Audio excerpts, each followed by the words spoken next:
मेरा नाम विकास है। मैं दिल्ली का रहने वाला हूँ और इंदौर में अपने मालिक के घर नौकरी करता था।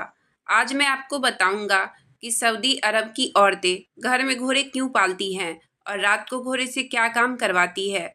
इसकी वजह जानकर आपके भी होश उड़ जाएंगे। मैं अपने क्वार्टर में आंख बंद करके सोने के लिए लेटा ही था कि अचानक मुझे मालिक के घोड़े के हिनहिनाने की आवाज़ आई।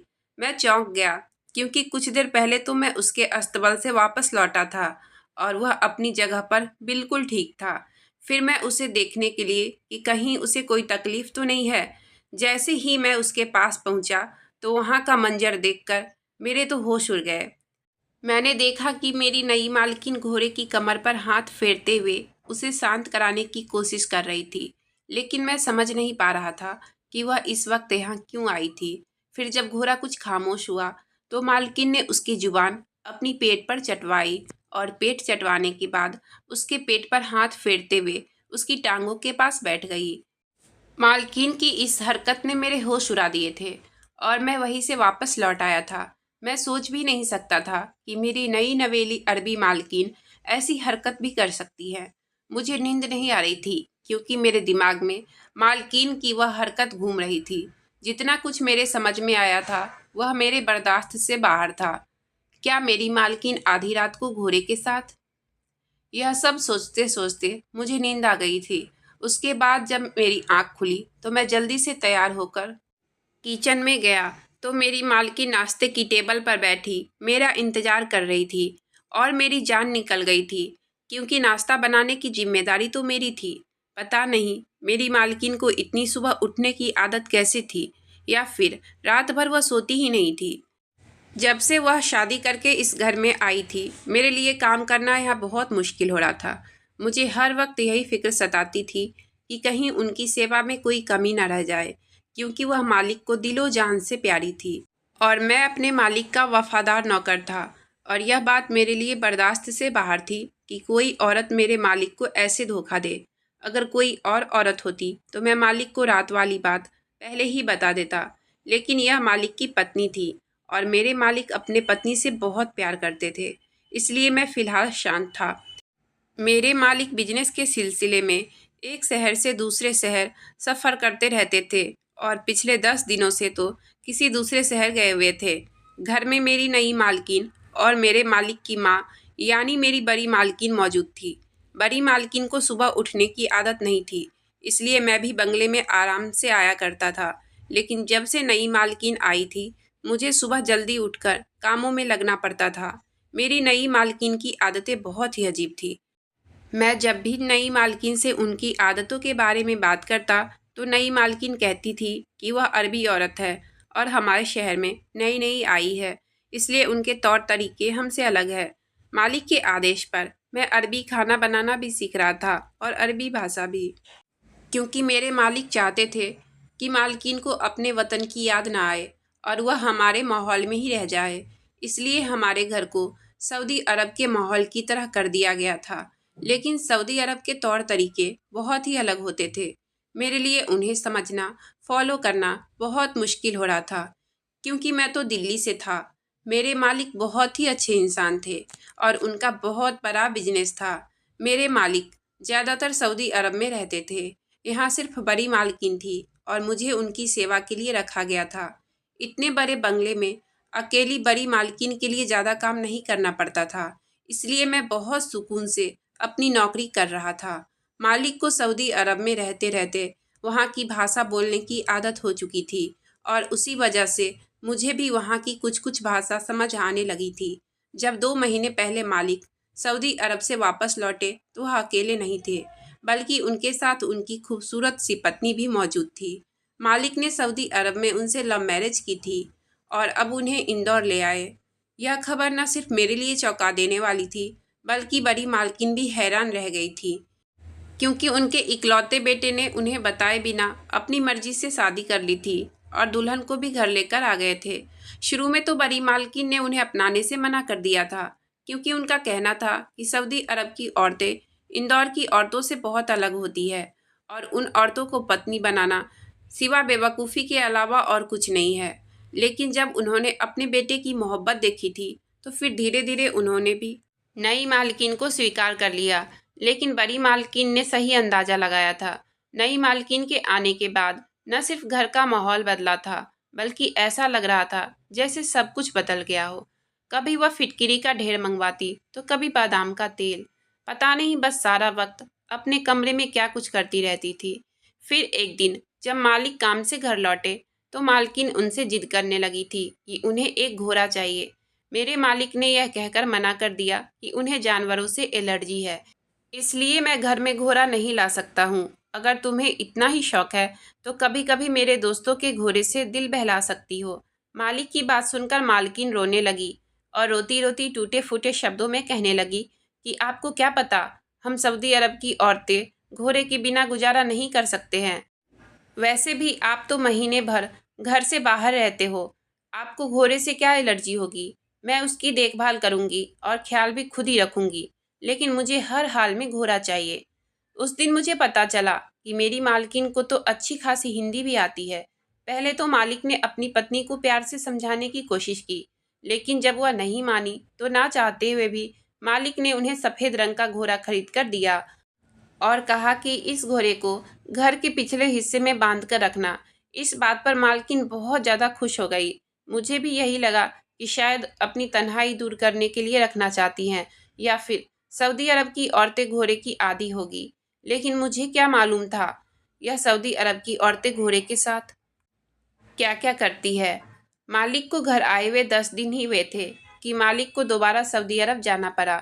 उनके जाने के बाद मैंने गौर किया कि मालकिन की आदतें बहुत ही अलग है, क्योंकि वह दिन भर ऐसी चीज़ खाती जिनसे उन्हें ताकत मिले और अपनी खूबसूरती का भी भरपूर ख्याल रखती थी, जबकि मालिक तो घर पर मौजूद नहीं थे।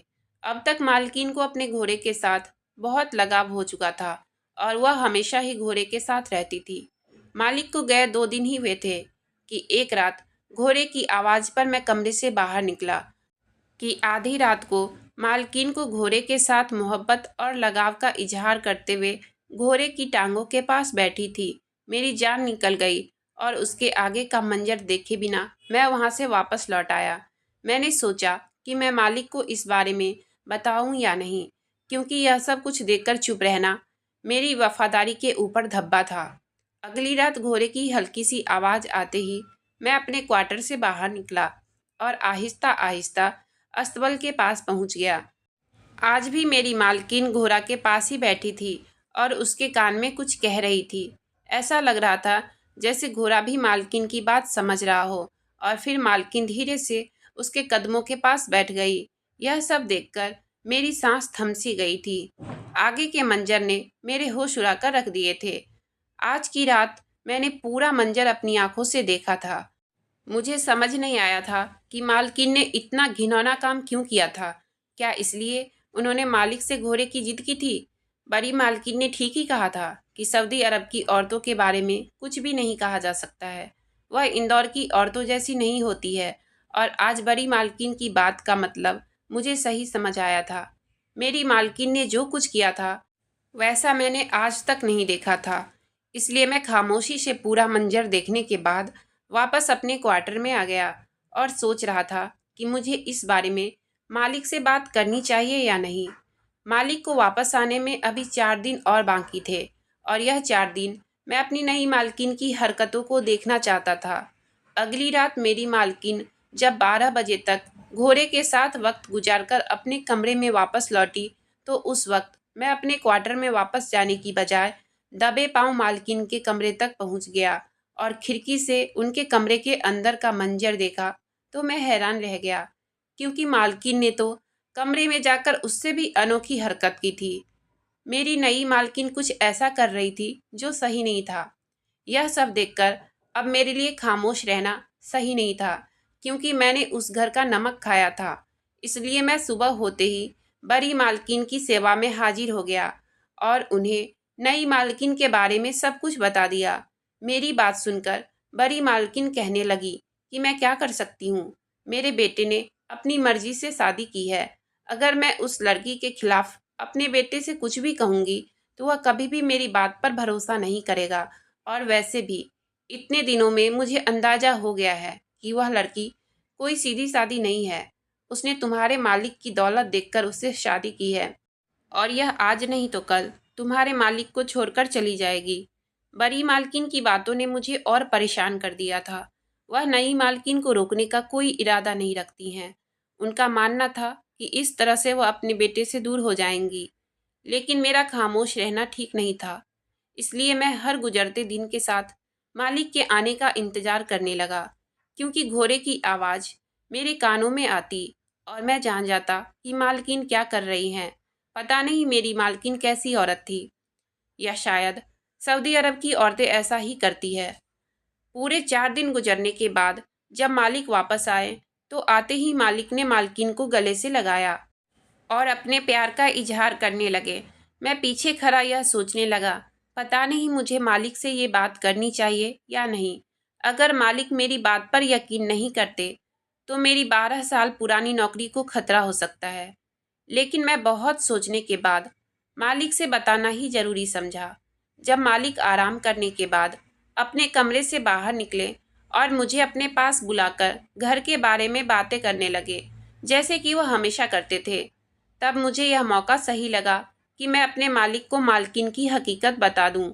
मालिक मुझ पर भरोसा करते या ना करते, लेकिन जो सच है वो सच है। यही सब सोचकर मैं मालिक को बता दिया कि रात के अंधेरे में मालकिन किस हालत में घोड़े के पास जाया करती हैं।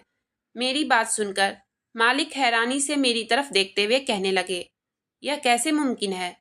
महिमा को घोड़े से बहुत मोहब्बत है, लेकिन इसका यह मतलब नहीं है कि वह कोई ऐसी हरकत करे। और भला ऐसे करके उसे क्या हासिल होगा? मैंने मालिक के आगे सर झुकाया और कहा कि मेरा काम था आपको बताना।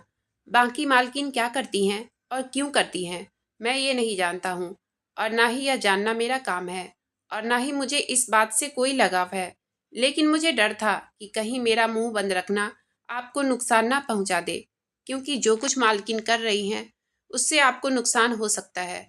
मेरी बात सुनकर मालिक शांत हो गए और उन्होंने अपनी पत्नी को बुलाया और कहा कि महिमा, मैं आज रात को 1 हफ्ते के लिए दूसरे शहर जा रहा हूँ और एक बार फिर तुम्हें 1 हफ्ते अकेले रहना होगा।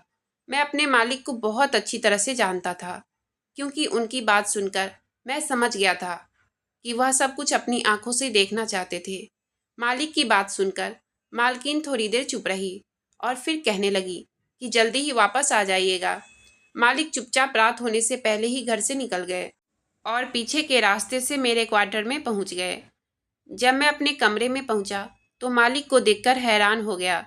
फिर रात को जैसे ही घोड़े के हिनहिनाने की आवाज़ आई तो मालिक कमरे से निकल गए और उन्होंने खुद अपनी आंखों से मालकिन को घोड़े की टांगों के पास बैठा देखा। मालिक को तो यकीन ही नहीं हो रहा था कि उनकी पत्नी ऐसा भी कुछ करती है, और वह मालकिन के पास पहुंच गए। मालिक को देखकर मालकिन के चेहरे का रंग उड़ गया, और जब मालिक ने गुस्से में मालकिन से सवाल जवाब करना शुरू कर दिया तो उनकी बोलती ही बंद हो गई थी और मालकिन रोने लगी। फिर मालकिन ने एक ऐसी सच्चाई बताई जिसे सुनकर मैं और मालिक हैरान रह गया था। मालकिन ने रोते हुए बताया कि जब वह शादी करके मालिक के साथ इस घर में आई तो सब कुछ उनके लिए बिल्कुल नया सा था। उन्हें यहाँ की रीति रिवाज भी कुछ खबर नहीं थी और ना ही इस देश की आदत थी। वह बहुत ज़्यादा परेशान रहती थी, और ऐसे में मालिक भी उन्हें छोड़कर बिजनेस के सिलसिले में दूसरे शहर जाते रहते थे। तभी मालिक की माँ यानी बड़ी मालकिन ने उन्हें अपने कमरे में बुलाया और बड़ी मालकिन ने नई मालकिन को बताया कि मालिक की कई लड़कियों के साथ पहले से ही रिश्ते रहे हैं, और अभी मालिक जब भी दूसरे शहर जाते हैं तो वहाँ भी उनकी कई लड़कियों से दोस्ती रहती है। अगर वह मालिक को जल्दी से जल्दी बच्चों की खुशी देगी तो उनके बच्चे मालिक के पैरों में जंजीर बन जाएंगे और मालिक कभी भी किसी और लड़कियों की तरफ नहीं जाएंगे। यह सुनकर नई मालकिन बहुत ज़्यादा परेशान हो गई, क्योंकि वह अपने घर वालों के खिलाफ जाकर मालिक से शादी करके हमारे देश आई थी, और अगर ऐसे में मालिक उनके साथ कोई धोखा कर दे तो वह बेसहारा हो जाती। और यही सोचकर जब वह परेशान हुई तो बड़ी मालकिन ने उन्हें बताया कि अगर किसी घोड़े के साथ प्यार मोहब्बत से रहोगी और उसकी दुम के बालों को काटकर अपने तकिए के नीचे रखा करोगी तो जल्दी ही माँ बन जाओगी। नई मालकिन बड़ी मालकिन की बातों में आ गई और उन्हें लगा इस तरह करने से वह मालिक को काबू में कर लेंगी और मालिक कभी भी उन्हें छोड़कर नहीं जाएंगे। इसलिए उन्होंने बड़ी मालकिन के बहकावे में आकर ही मालिक के सामने घोड़े की बात कही थी कि सऊदी अरब की औरतें घोड़े के बिना नहीं रह सकती है। मालिक ने अपनी पत्नी की खुशी के खातिर उन्हें घोड़ा खरीद कर दे दिया और खुद बिजनेस के सिलसिले से दूसरे शहर जाते रहे। और नई मालकिन अपनी सास की बातों में आकर घोड़े के साथ न सिर्फ वक्त गुजारने लगी बल्कि उसकी दुम के बालों को काटकर अपने तकिए के नीचे भी रखने लगी, जो कि बिल्कुल फालतू और बेफिजूली था। मेरी बड़ी मालकिन यह बात अच्छी तरह जानती थी कि मेरा क्वार्टर अस्तबल के पास ही है और मैं मालिक के मामले में बहुत ज़्यादा वफादार हूँ। मालकिन को कोई ऐसी हरकतें करते देख लूँगा तो मालिक को खबर जरूर करूँगा। और बड़ी मालकिन खुद भी छोटी मालकिन की शिकायत लगाकर उनको घर से हमेशा के लिए निकाल देंगी। बड़ी मालकिन ने नई मालकिन को सीधी तरह से इस घर से नहीं निकाल सकी थी, इसलिए उन्होंने यह अजीब सा खेल खेला और मैं उनका शिकार बन गया। अगर मालिक खुद से सच्चाई जानने की कोशिश ना करते तो वह भी शायद मालकिन को इसी तरह समझते जैसा कि मैं समझ बैठा था। सारा सच पूरी तरह खुलकर मालिक के सामने आ गया था और मैं भी शर्मिंदगी से मालिक के आगे सर झुका लिया था। मैंने मालिक से माफ़ी मांगी तो उन्होंने मुझे माफ़ कर दिया, क्योंकि उनका असली गुनहगार मैं नहीं बल्कि उनकी अपनी माँ थी। फिर बड़ी मालकिन ने खुद अपने मुंह से बताई कि मैं सऊदी अरब की लड़की को अपनी बहू नहीं बनाना चाहती थी बल्कि अपनी बिरादरी की किसी अच्छे खानदान की लड़की से मालिक की शादी करवाना चाहती थी।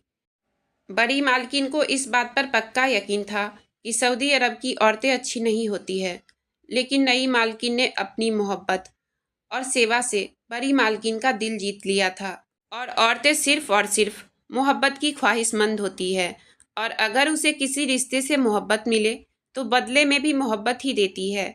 और यह बात नई मालकिन ने सच साबित कर दी थी कि मोहब्बत का ताल्लुक सिर्फ जुबान से नहीं बल्कि दिल से होता है।